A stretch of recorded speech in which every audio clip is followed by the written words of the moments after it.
হাম পরিস্থিতির খবর জানবো। মৌলভীবাজার এলাকা থেকে যুক্ত আছেন সহকর্মী আব্দুর রব।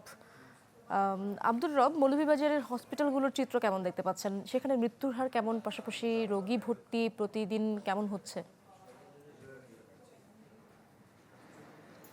জি, ইশরাত, আমি যদি বলি মৌলভীবাজারে এখন পর্যন্ত প্রায় যে স্বাস্থ্য কমপ্লেক্স এবং মৌলভীবাজার সদর হাসপাতাল রয়েছে, এখানে প্রায় ৬৪০ জন ভর্তি হয়েছে এবং এখান থেকে অধিকাংশই চিকিৎসা নিয়ে বাড়ি ফিরেছেন এবং এর মধ্যে আসলে ১৮ জন ল্যাব টেস্টে আসলে পরীক্ষিত যে তারা পুরোপুরি যে হামে আক্রান্ত, এবং এর মধ্যে মৌলভীবাজার জেলায় প্রায় ৯ জন হয়েছে হামে। যদিও তারা সিলেটে চিকিৎসাধীন অবস্থায় মৃত্যুবরণ করেছেন এবং তাদের বাড়ি মৌলভীবাজার এলাকায়।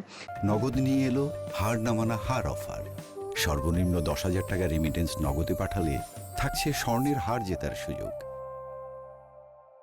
এবং আমি এখন যে স্বাস্থ্য কমপ্লেক্সটিতে দাঁড়িয়ে আছি ইশরাত, সেটি মৌলভীবাজার একটি উপজেলা, রাজনগর উপজেলা স্বাস্থ্য কমপ্লেক্স, এবং এখানে এসে আমরা দেখেছি আসলে যে স্বাস্থ্য খাতের যে দুরবস্থা। এই হাসপাতালটি মূলত ৩১ শয্যা হাসপাতাল হলেও এখানে ১৯ বেড আসলে কার্যকর, এবং এখানে যে হাম আইসোলেশন ওয়ার্ড প্রতি উপজেলা স্বাস্থ্য কমপ্লেক্সে 10টি করে থাকার কথা, কিন্তু আমরা এখানে এসে দেখেছি যে 2টি বেডকে হাম আইসোলেশন ওয়ার্ড ঘোষণা করা হয়েছে। এবং এখানে আসলে একটি সাধারণ পুরুষের একটি সাধারণ ওয়ার্ড, এই ওয়ার্ডের ভেতরে আসলে 2টি ওয়ার্ড করা হয়েছে, যার ফলে আসলে এখানে যে যদি হামের রোগী ভর্তি হয় এবং সাধারণ যারা রোগী আছেন তাদের জন্য আসলে এটা খুবই ক্ষতিকর।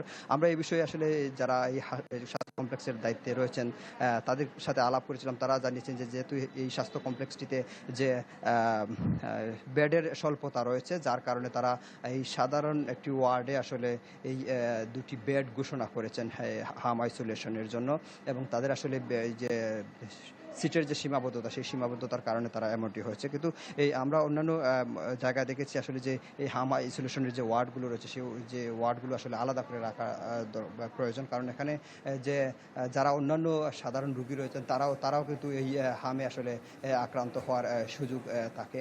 এবং এই স্বাস্থ্য কমপ্লেক্সটিতে আসলে অনেক মানে নানা ধরনের সমস্যার কথা আমাদের এখানকার যে স্থানীয় যারা রোগী রয়েছেন তারা জানিয়েছেন। ইশরাত, ধন্যবাদ আপনাকে আব্দুর রব। সহকর্মী আব্দুর রব যুক্ত হয়েছিলেন মৌলভীবাজার এলাকা থেকে।